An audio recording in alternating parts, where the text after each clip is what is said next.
Hi everyone, it's Vicky here today for term 3, week 3 of Scrap Academy, and this week's challenge is a recipe. There's one sheet of cardstock, 2 photos, 3 different pattern papers and 4 textures on this recipe. So I start off with a texture and I'm going to put some texture paste on my page, and this is just a Ranger texture paste that I really like and dries really quickly. There was a little bit of sort of pinky paint left on my stencil from before, but as I'm putting pink on this layer, I wasn't too concerned. So so just put it in a couple of spots. It's going to be very subtle. I'm going to leave it white, and that's my first texture. So I'm just cleaning up the stencil there. Always good practice to clean it, as I found out with my pink paint.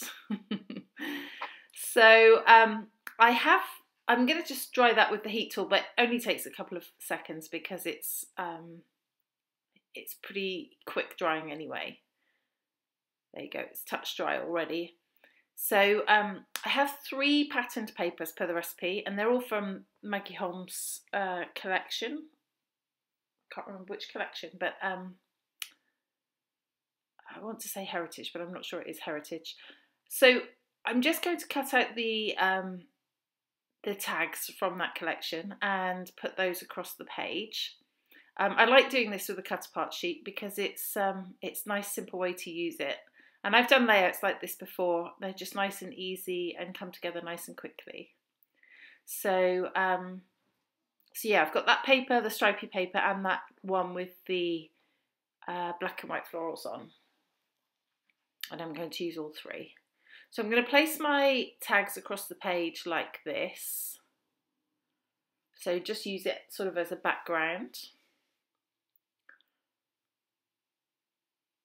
And then I've got 2 photos per the recipe, and these are just cute ones of my niece. She's fishing, crabbing, I think, at the seaside, and she's got a nice little smile on her face, so I like that. So I'm just going to cut 2 extra tags from this stripy paper just to sit at the top. So the one with the 2 pink stripes and one with 2 blue stripes. So I've got pink and blue both in there. So I just wanted to pull those in a little bit more. So I like how that looks. And then I'm going to fussy cut some of these florals from this black and white paper. You won't have to watch that whole process. I'll skip through that in a second. But I cut out a few of those. I just leave a very small white border around when I'm cutting them. So there we go, that's the final flower cutting out there now. I'm just going to tuck those in a little bit. So as I pick things out, I'm just placing them on the page. Not everything ultimately ends up exactly where it is now, but it just helps me to build an idea of how the page is going to look.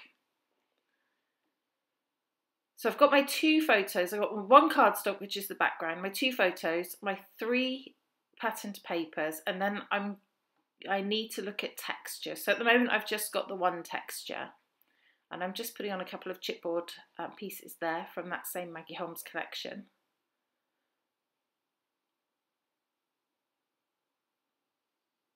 And just looking through the sticker book as well, which I will use, but not just at the moment. So my next texture is going to be tissue paper. And this is all crinkled. I've deliberately crinkled it so that it's just got a crinkly edge, and I'm going to map my photos onto that. So that just gives an added bit of texture to the page. So that's 2 textures we have now.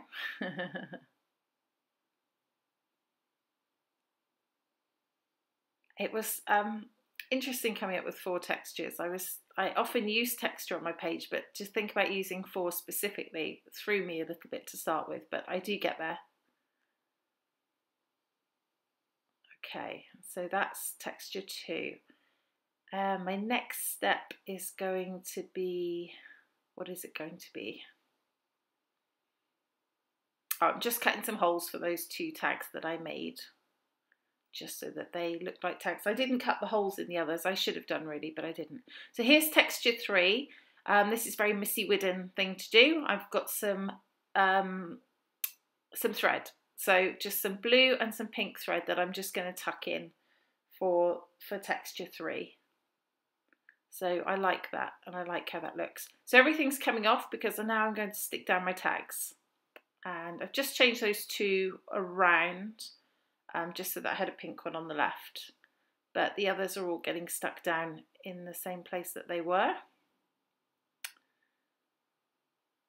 And there we go, they're all down. And I'm quite happy with how that's looking. So I'm going to put some foam on the back of my photos, just to pop those off the page a little bit. And at this point in time, I've completely forgotten about texture 4, which was going to be to distress the edges of the tags. And I completely forgot to do it. So I have to improvise in a minute, which you'll see. So I'm just tucking in the embellishments, those flowers that I cut. And I'm going to put in the threads in a second. And this chipboard piece I cut in half because it's too big for where I want to put it. Tucking under, and I won't see most of it, so I cut it in half and use it in 2 places. That's always an option with pieces like that, because you know it sometimes seems wasted if you can't see the whole thing. So if you see, I put it on 2 sides, so it looks like I have 2 flowers that I've put underneath. So I like that. Sticking down the other photo, and I love that little duck. Is it a duck? I think it's a duck, or a goose maybe. I think it's a duck. Looks quite sweet and is quite appropriate to the seaside theme. And I'm just popping in those pieces of thread as well, just stick them under a couple of the tags there. And this is where I remember the distressing. So what I do is I just distress those 2 tags that stick out the top. So that's my 4th texture. Yeah, a bit of a cheat there, but I think it turned out okay. So I like this camera, and I want to use it because of the orange reel that she has in her hands in the photo. So I want to just pull that orange in with this. So I'm not entirely sure where it's going to go, but in the meantime I'm going to stick these stickers onto some white cardstock and make them into die cuts. They're slightly see-through, so if I stuck them down on top of something you would see that colour through. So I just wanted them to be the pure colour that they are. So I've just left a very, very subtle white border around them, and then I'm just going to stick those in on the page too.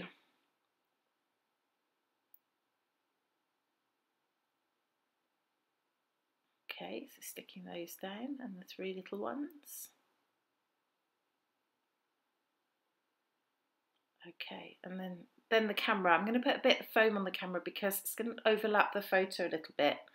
And the photo is on foam, so I needed to push that up a little bit.